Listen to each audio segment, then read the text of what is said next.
శ్రామిక వర్గాన్ని ఇంత ఘోరంగా జాయింట్ కలెక్టర్ ఇంటెన్సిటీ మోటివ్ గా వీళ్ళకి ఎలాంటి ఫెసిలిటీస్ కల్పిస్తే వీళ్ళు ఇక్కడే ఉంటారేమో, వీళ్ళకి ఫెసిలిటీస్ కల్పించకుండా ఉంటేనే వీళ్ళు ఇక్కడి నుంచి పరారైతారేమో అన్న ఆలోచనతోటి జాయింట్ కలెక్టర్ ఎలాంటి ఫెసిలిటీస్ కలిపారు. ఇది ఎంత అన్హ్యూమన్ మెంటాలిటీ, ఎంత ఘోరం. అసలు చిన్న చిన్న చంటి పిల్లలు మంచాల మీద వేసి పడుకోబెడతారు. చిన్న చిన్న పిల్లలు, ఒక ఆమె గర్భిణి, ఒక ఆమె పచ్చి బాలింత, ఇట్లా రకరకాల మనుషులు ఉన్నారు.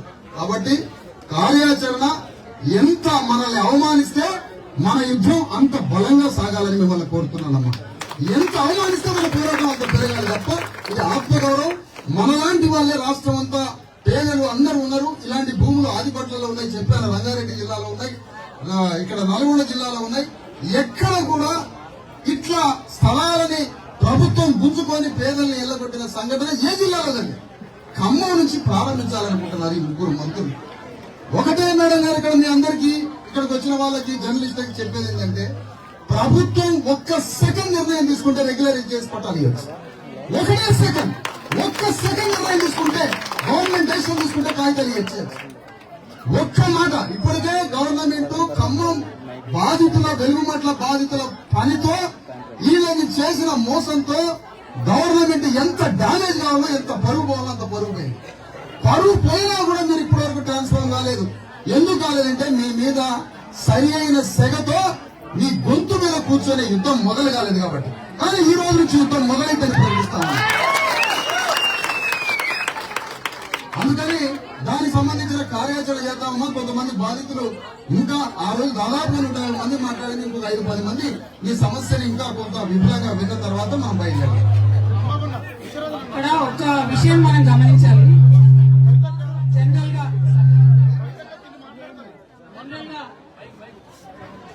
పేదవాళ్ళు వారి ఇండ్ల నుంచి డిస్ప్లేస్ చేసినప్పుడు ఖచ్చితంగా ప్రభుత్వం మానిటరీ కాంపెన్సేషన్ ఇవ్వాలి, డబ్బులు ఇవ్వాల్సిందే.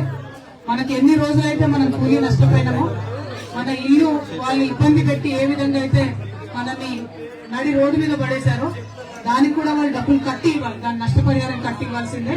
దానికి కూడా డిమాండ్ చేస్తా ఉన్నాం. అదేవిధంగా పాపం మాట్లాడుకుంటూ అక్క చెల్లెలు ఏడుస్తున్నారు.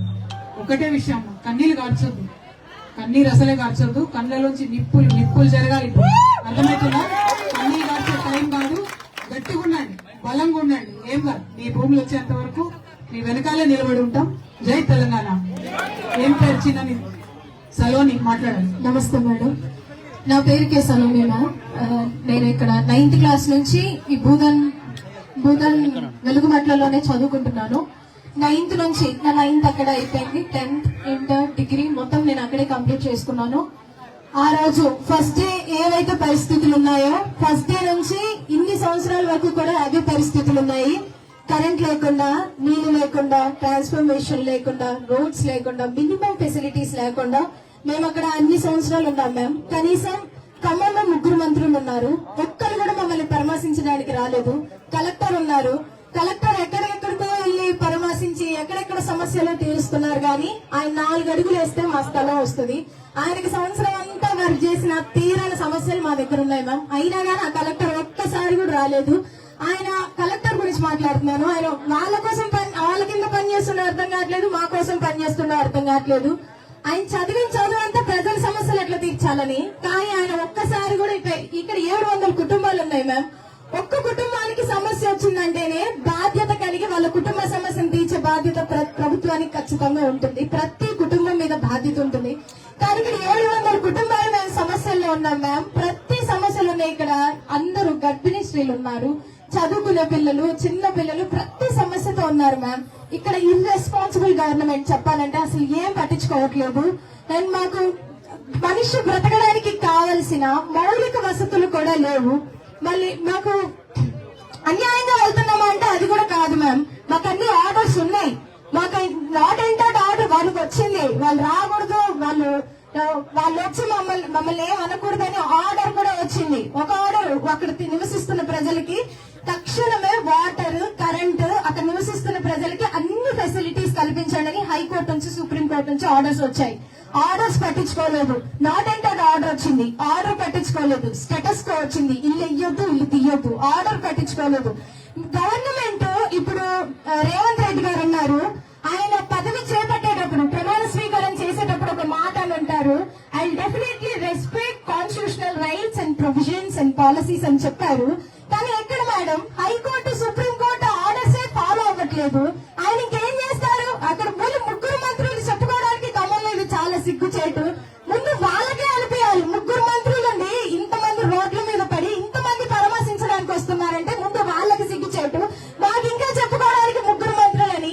ఇది హైడ్రా పేరుతో అన్ని కూల్చడమే గానీ ఇక్కడ మాకు జరిగిన లబ్ధి అంటూ ఏం లేదు. మా చదువుకునే పిల్లలకి మాకు ఇన్స్పిరేషన్ ఉండాల్సిన ఈ పొలిటీషియన్స్ కానీ, ఇంకా కలెక్టర్ కానీ, ఆఫీసర్స్ కానీ, ఎంఆర్ఓలు, విఆర్ఓలు, ఇంకా పోలీస్ శాఖ మొత్తం కానీ మాకు ఇన్స్పిరేషన్ ఉండాల్సిన వాళ్ళు ఒక్కళ్ళు కూడా ఇన్స్పిరేషన్ ఉండేటట్టు లేరు మ్యామ్. మా మనసులు మొత్తం ఎట్లా తిరిగిపోతున్నాయంటే, అరే చదువుకొని వేస్ట్ రా, మన మనలతో పాటు కూలికి వెళ్ళి అట్లుంటే సరిపోతుంది, మనం చదువుకొని ఇంత కష్టపడి కూడా వేస్ట్.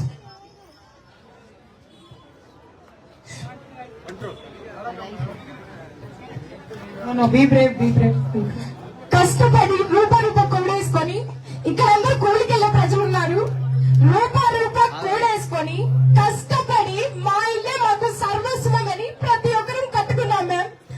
ఇక్కడ ఎవరు కూడా మీరు అది చేసుకోండి. ఇప్పుడు ఇది అర్హులైన వారు అంటున్నారే, చెయ్యండి. అర్హులైన వారు 89 సంవత్సరాల నుంచి ఎందుకుంటారు?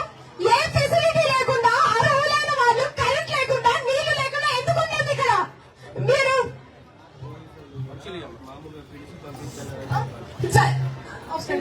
ఇప్పుడు ఉన్నారు, పోలీస్ శాఖ ఉన్నారు మ్యామ్, గట్టిగా మాట్లాడినారు మీద కేసు.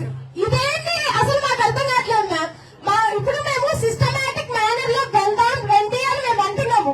రండి, మీరు అదే ప్రమాణ స్వీకారాలు అయ్యే చేశారు కదా, మేము పాలసీస్ ని కాన్స్టిట్యూషన్ ని రెస్పెక్ట్ చేస్తాము అని చేశారు కదా ప్రమాణ స్వీకారాలు. అయితే రండి, మనం కాన్స్టిట్యూషన్ మేనర్ లోనే వెళ్దాము.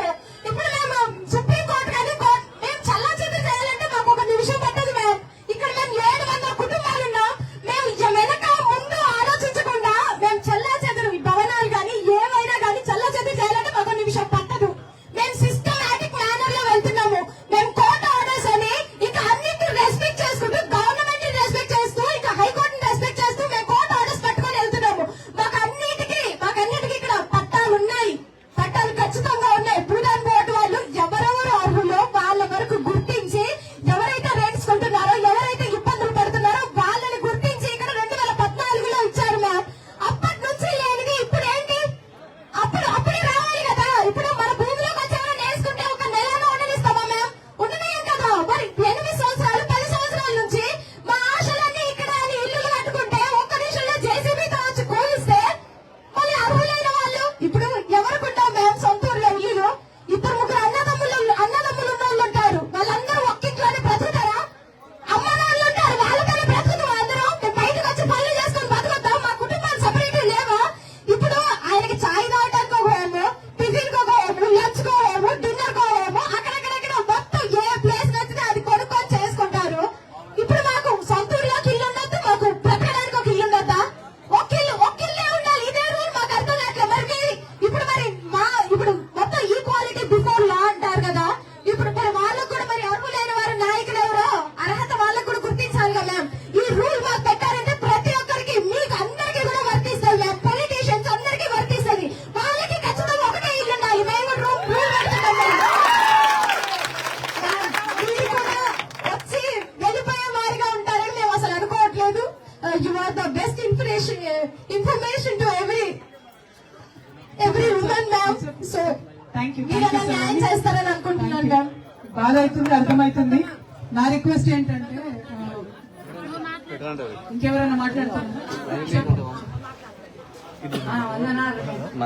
మేము 8 సంవత్సరాల నుంచి ఉన్నాం అక్కడ. 8 ఏళ్ల నుంచి పిల్లలు తల్లుడు అందరూ ఉన్నాం. ఊరుకొక్కలం వచ్చినాం, నిజమే ఊరుకొక్కలం వచ్చినాం. మేము ఎందుకు వచ్చినాము? ఊళ్ళలో పూలు దొరకక 300 రూపాయల కూలి చేస్తే పొట్ట గడవక మేము పచ్చిపోయి ఏం చేసినాం? హోటల్లో పని చేస్తాం, ఇళ్లలో పని చేసుకుంటాం, సుతారు పనికి పోతాం, కళాశాల పని చేసేవాళ్ళు కళాశాల పని అన్ని చేసుకుంటాము. బతామని మేము చీటికి చేద్దాం. దేని కిరాయిలు కట్టలేక మేము ఆడ భూమి, ఇప్పుడు నాదా భూమి ఉందంటే తలా 2000 3000 చేసుకొని కట్టె కొట్టుకొని పిడికె కొట్టుకొని అది సాగుడి చేసుకొని మేము 8 సంవత్సరాల నుంచి ఉంటున్నాం. 8 సంవత్సరాల నుంచి ఉంటుంటే మాకు నీళ్ళు ఇయ్యలే, కరెంట్ ఇయ్యలే. పాత మున్సిపాలిటీ ఆఫీస్ కానించి కొత్త మున్సిపాలిటీ ఆఫీస్ కాడికి నీళ్ళు ఇరయ్యని బిందెలు ఎత్తుకొని ధర్నా చేసినాం. 500-600 మంది పోయి మళ్ళా బిందెలు ఎత్తుకొని కరెంటు బిల్లు పట్టుకొని కలెక్టర్ ఆఫీస్ కాడికి పోయినాం. కలెక్టర్ కాడికి కలెక్టర్ పోతే బల్లెట్ట కూకబెట్టి పోలీసులతో నెట్టిచ్చిండు, మమ్మల్ని ఎల్లగొట్టిచ్చిండు. నీళ్ళు ఇచ్చిన వాళ్ళు గారు పుట్టపర్తి సాయిబాబా మాకు ట్యాంకర్ ఇచ్చిండు, ఇంజన్ ఇచ్చిండు. మేము తలొక్క రూపాయి వేసుకొని సవారి తెచ్చుకొని మోటార్ నడుపుకొని నీళ్లు పోసుకున్నాం. మేము ఎవరిని ఎన్ని మాట ధర్నా చేసినాం. కరెంట్ ఆఫీసుల చుట్టూ పోయినాం. ఆడిపోతే ఈడికి పోన్నారు, ఈ ఆఫీస్ కాడికి పోతే ఆఫీస్ కాడికి పోన్నారు.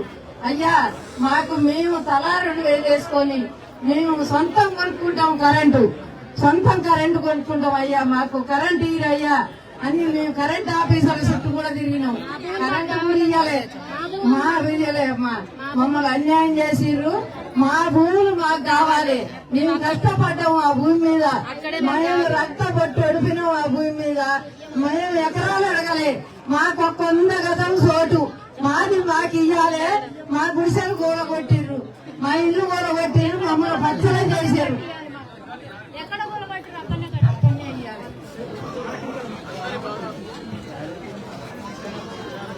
ఒక మాట అమ్మా, బాధితులైన కొంచెం ముందుకు రండి. మద్దతు పలకడానికి వచ్చిన సంఘాలు కూడా కొద్దిగా ముందుకు రండి. మేడం గారితో కూడా ఒక మాట ఇద్దరం మాట్లాడడం జరిగిందమ్మా. మీ అందరి ముందు ఒక ప్రతిపాదన చేస్తున్నాం.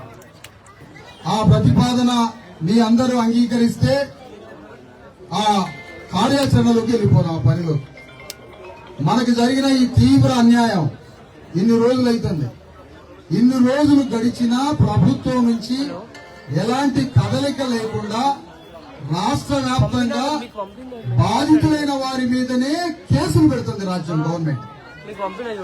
ఇలాంటి బాధితుల మీద ఎవరైతే మేడం అక్కడ భూ బాధితులకి నాయకత్వం వహిస్తున్నటువంటి కొందరు ఎవరైనా ఉన్నా, గట్టిగా మాట్లాడినా, ప్రభుత్వానికి విజ్ఞాపన చేసినా వాళ్ళందరి తరఫున ప్రతినిధులుంటే వాళ్ళ మీద కేసులు పెడతారు. ఇంతకన్నా ఘోరం ఇంకోటి లేదు. వాళ్ళు కేసులు పెడితే వాళ్ళు జైల్లో ఉంటున్నారు. వీళ్ళు సుతారి పనికి పోయే భార్యలు వాళ్ళ కుటుంబాలు పనికి పోవడం లేదు, వీళ్ళు పనికి పోవడం లేదు, భర్తలు జైల్లో ఉంటున్నారు. వీళ్ళు తినడానికి తిండి లేదు. ఇక్కడ ఉండడానికి ఉండేటువంటి నివాసం ఇంత ఘోరమైన పరిస్థితి. ఏ క్షణం వీళ్ళని అరెస్ట్ చేస్తారో, ఏ క్షణం కొట్టి చంపుతారో, ఏ క్షణం వీళ్ళని ఎల్లగొడతారో. ఈ శిబిరం మొత్తానికి ఒకడొచ్చి తాళం వేస్తాడు, ఒకడొచ్చి కరెంటు పని చేస్తాడు. మరి ఇన్ని రోజుల నుంచి ఇంత ఘోరంగా జైల్లో పారేసినట్టుగా ఇక్కడ ఉంటే మరి ఈ సమస్య పరిష్కారం అయ్యేది ఎట్లా? ఏ విధంగా దీన్ని పరిష్కారం చేసుకొని బయటపడాలి? రోడ్డు మీదకి వస్తే ఎవడేమంటాడు, బజార్కి వచ్చి మాట్లాడితే ఎవడు తీసుకుపోతాడు, అక్కడ మాట్లాడితే ఎవడు తీసుకుపోతాడు. ప్రభుత్వం వచ్చింది లేదు, మాట్లాడింది లేదు, కలెక్టర్ లేదు, ఎంఆర్ఓ లేడు, జేసీ లేడు, మంత్రులు లేడు, ఎమ్మెల్యే లేడు, పార్టీ లేడు, ఎవరు లేడు. కానీ అప్పుడొకళ్ళు వచ్చి అట్లా పలకరించి 10 నిమిషాలు వెళ్ళిపోతారు. ప్రభుత్వం భారతదేశాన్ని పరిపాలించే బీజేపీ వాడు ఏడి, రాష్ట్ర ప్రభుత్వాన్ని పరిపాలించేవాడు ఏడి, వాళ్ళని ప్రశ్నించే కోదండరాం ఏడి, వాళ్ళని ప్రశ్నించే మరొక అధికారులు ఏది? ఎవరు? ప్రజా సంఘాలు అధికారులు లేని ఒక దుర్భర పరిస్థితుల్లో ఈ సమస్యని పరిష్కరించడానికి నడుం కట్టాల్సింది. ఇది సాగు లేకుండా బతుకు లేకుండా ఎటుగాని బతికే బదులు ఈ సమస్యని పరిష్కరించడానికి యుద్ధ క్షేత్రంలో దిగాల్సింది. అందరం కలిసి ఈ సమస్యని కలెక్టర్ మన దగ్గరికి వచ్చి సమస్య పరిష్కరించేంత వరకు డాక్టర్ బిఆర్ అంబేద్కర్ విగ్రహం దగ్గర పోయి ఆజ్ఞ కూర్చున్నామమ్మా. బయలుదేరి మేమైతే రాజ్యాంగబద్ధంగా బయలుదేరుతున్నాం, మేమైతే రాజ్యాంగబద్ధంగా బయలుదేరుతున్నాం. శాంతియుత ప్రజాస్వామ్య పద్ధతిలో ప్రభుత్వం ముందు రాజ్యాంగం ఇచ్చిన హక్కు, నిరసన హక్కు మాకున్నది కాబట్టి ఆ కాన్స్టిట్యూషనల్ రైట్ తో నిరసన ప్రకటించడానికి నడి రోడ్డు మీదకి రాజ్యాంగ నిర్మాత అంబేద్కర్ విగ్రహం దగ్గరికి బయలుదేరుతున్నాం. అక్కడ మేము నిరసిస్తాం. మా నిరసనని అడ్డుకుంటే పోలీసులు రాజ్యాంగ వ్యతిరేక శక్తులు అవుతారు, ప్రభుత్వం రాజ్యాంగ వ్యతిరేక శక్తులు అవుతారు. మమ్మల్ని డ్యామేజ్ చేస్తే మీరే యాంటీ కాన్స్టిట్యూషన్ అభ్యుదయేతర శక్తులు అవుతారు. మా గళాన్ని, మా నిరసనని, మా బాధని, మా కన్నీళ్ళని ప్రపంచానికి, ప్రభుత్వానికి, రాజ్యానికి, భారత ప్రభుత్వానికి తెలియజేసే హక్కు లేకుండా మమ్మల్ని పోలీసులు అణిచివేస్తే అతి పెద్ద విప్లవం భారతదేశంలోనే విప్లవం పుడుతుంది. ఇక్కడ ఇది గుర్తుపెట్టుకొని పోలీసులు మాకు మా నిరసనని ప్రకటించడానికి పోలీసులు సహకరించాలని కోరుతున్నా. పోలీసులు అడ్డు తగిలితే మర్యాద దక్కదని కూడా చెప్తున్నారు.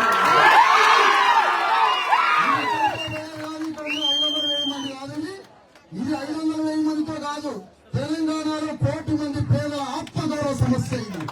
ఇలాంటి సమస్య ఇంకెక్కడా పుట్టకుండా ఇంకో జిల్లాలో, ఇంకో మండలంలో